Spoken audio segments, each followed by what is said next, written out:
Greed is the idea of mine. It's idolatry. It's the idea of profit. Profit is not a bad thing in the Bible, of course. Everybody needs some kind of profit to make a living, to survive. That's just our society, right? There's no real way around that.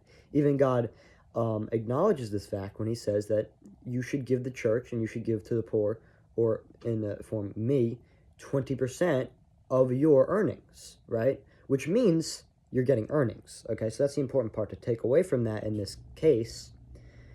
However, what becomes a problem is profit, and your want for profit ascends the want for the Father, right? And ascends the want for your relationship with Jesus Christ. That's where greed comes from, right?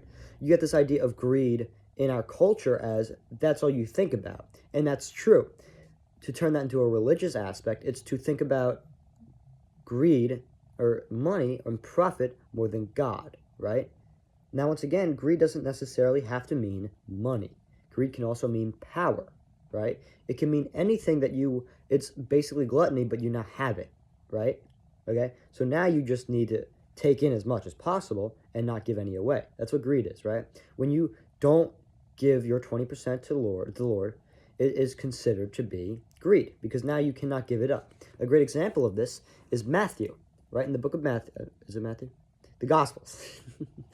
In the Gospels, we hear of a man, a very wealthy man, who goes up to Jesus and says, I've done everything I possibly can to be close to you and to worship you. What's the last thing? What is anything else, any extra step I can do to be as close to you as possible?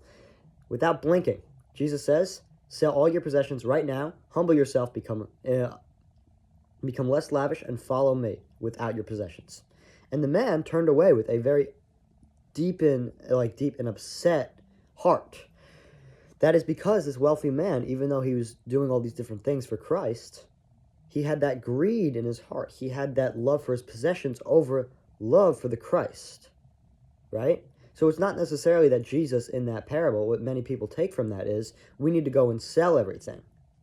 To some degree, we should be able to give away things, but that man specifically, Jesus read his heart and said, okay, you love your possessions more than me. You need to give up your idol. That's the whole thing with greed, your idol, right? You need to be able to give up what you are holding over me, okay? And that is exactly what he is telling us, because